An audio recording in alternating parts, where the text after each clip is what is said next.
Bien, alors on était resté dans la vidéo précédente sur la situation des jeunes garçons qui sont soumis à une espèce de test constant de virilité et qui se trouvent mourir sur la route parce qu'il y a constamment déjà cette espèce d'esprit inculqué par le patriarcat de violence, de conflit, de je parie que t'es pas cap, de dépasser les bornes, etc.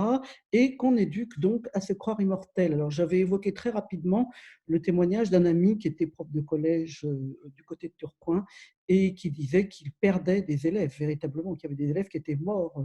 Il était en collège ou en lycée peut-être, et que le matin, le lundi matin, il arrivait que certains élèves aient disparu des classes et soient morts pendant le week-end.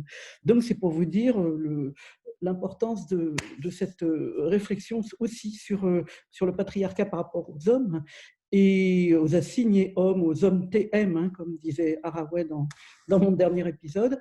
Et surtout, je me suis dit que ça valait le coup peut-être de faire une petite série sur Philippe Pullman, et notamment ce merveilleux bouquin His Dark Materials, dont le titre signifie littéralement ces sombres matériaux. Et ce sont des sombres matériaux, non pas de Satan, mais bien de Dieu. Donc il va falloir replacer peut-être un peu tout ça.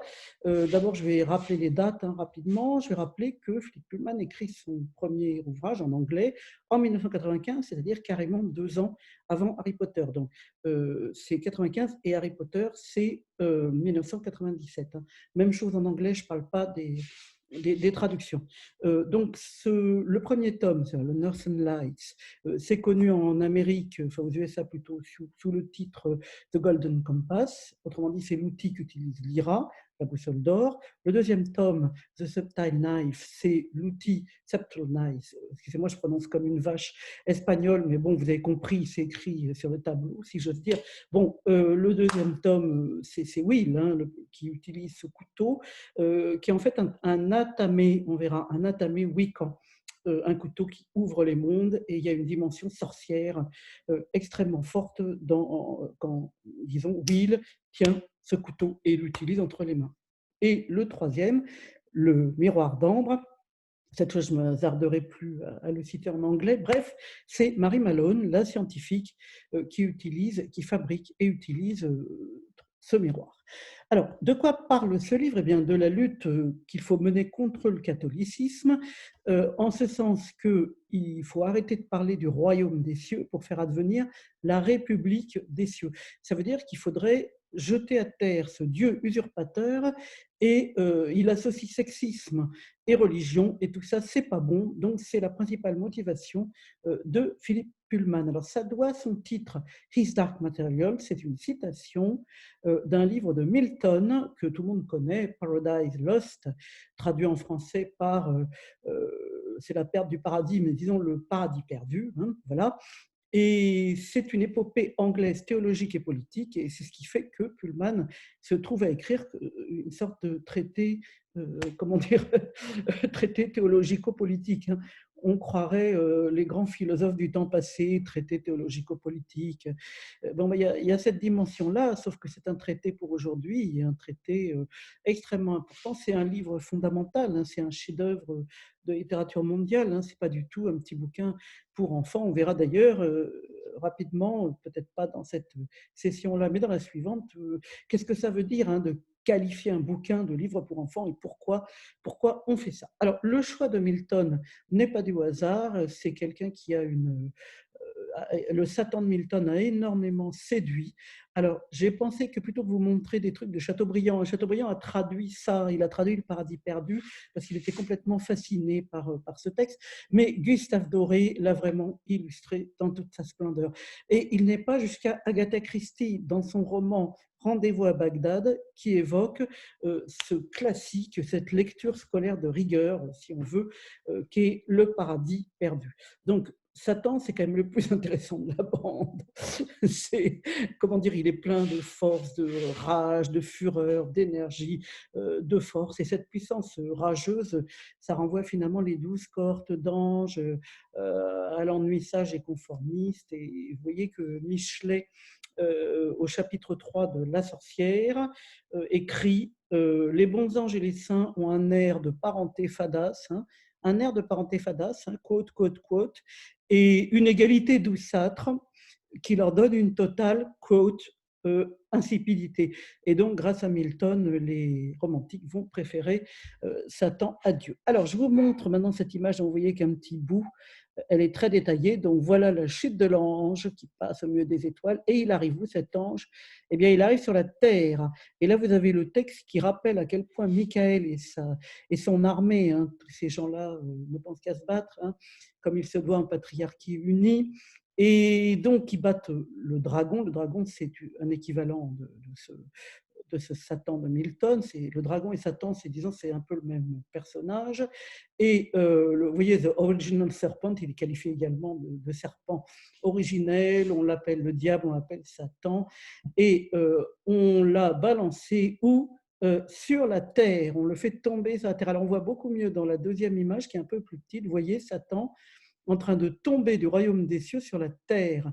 Et ça, c'est une image frappante et on peut se demander, vous voyez, c'est très très habile comme gravure.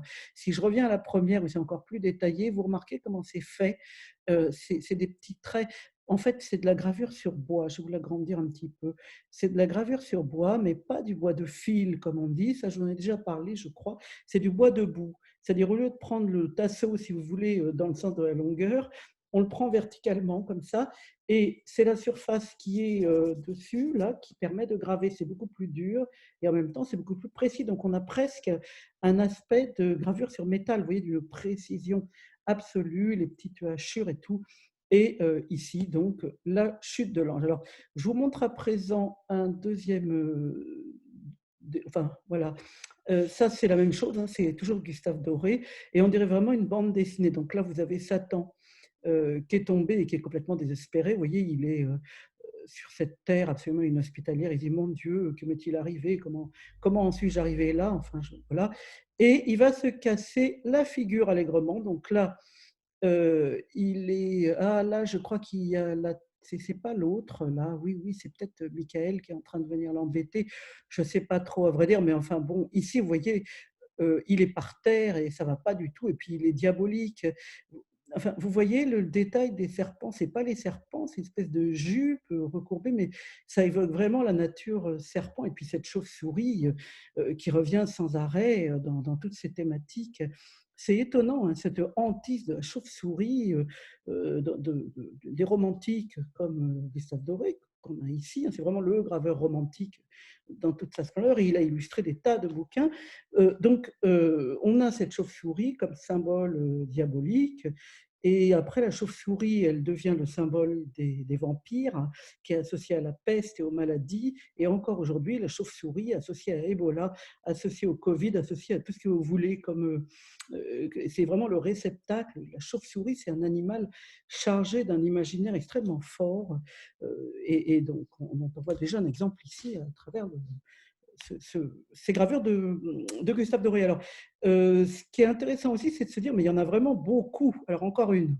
Donc là, voilà, l'ange triomphant, quel triomphe modeste, hein, comme vous voyez, sur fond de, je ne sais plus comment on appelle ça déjà, quand la gloire de Dieu, le doigt de Dieu, fait une espèce d'ambiance, comment dire, orageuse et splendide, de coucher de soleil, etc. Et jeté à terre, le misérable Satan, c'est l'inverse, je ne sais plus. Enfin, bon, non, non, si, quand ils ont des ailes, des belles ailes, c'est les anges, et quand ils ont des ailes de chauve-souris, c'est Satan. Et on utilise même ça sur des t-shirts. Donc là, vous voyez le pauvre Satan avec ses grandes ailes sur un t-shirt pour homme. C'est assez amusant.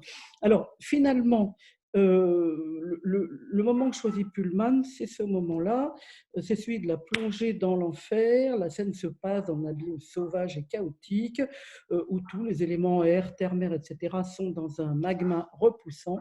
Et qui plonge ses mains dans l'affreux mélange, qui pétrit les sombres matériaux pour former des mondes qui seront aussi sombres que lui, c'est bel et bien le fameux créateur et non pas Satan. Sombres sont les matériaux de Dieu et noirs sont ses desseins. C'est ça que veut dire le roman. Le roman nous révèle que le Dieu des chrétiens est un usurpateur affreux, un ange parmi d'autres qui s'est approprié le chaos du monde en faisant croire qu'il en était le créateur.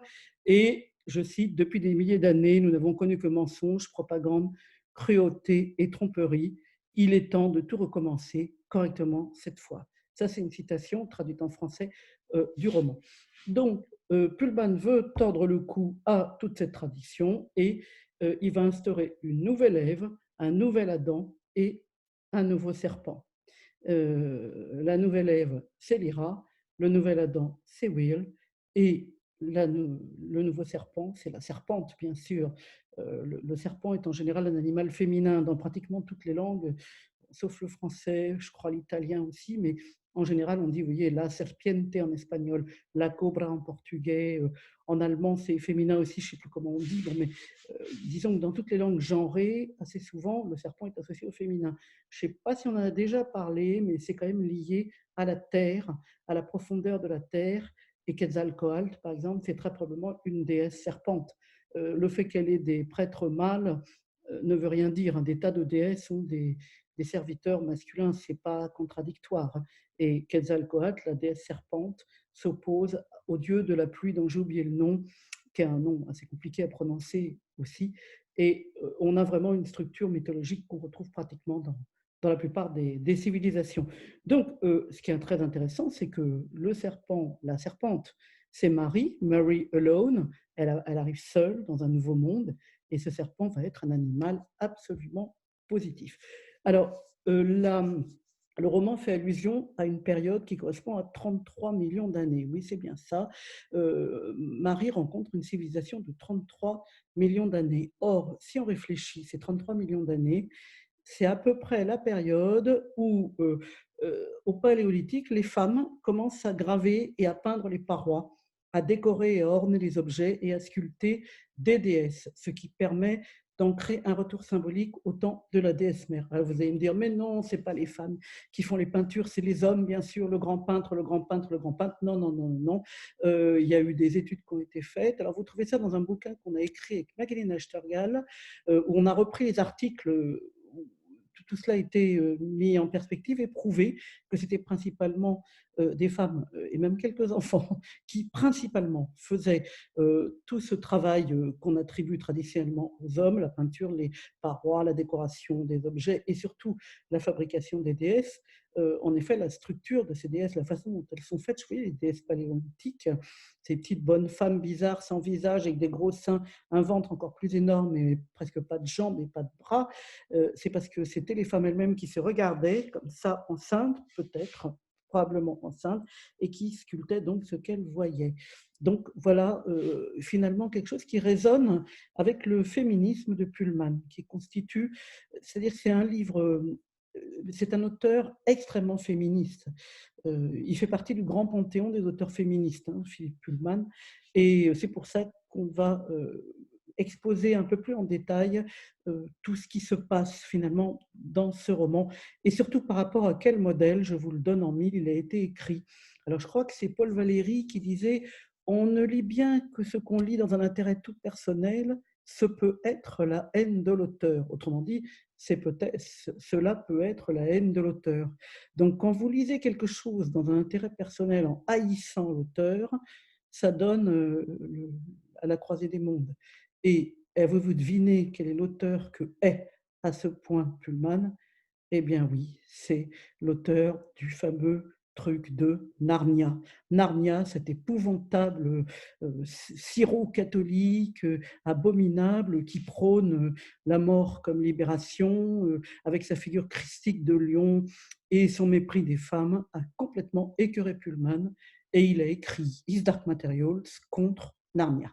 Voilà, c'était ce que je voulais vous dire pour commencer à présenter un petit peu la thématique. On va prendre dans une deuxième vidéo, on va continuer.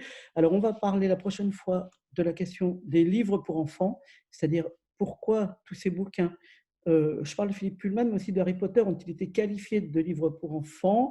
On va parler de la sorcellerie et on va commencer à parler de Pullman contre Lewis, l'auteur de Narnia. Merci.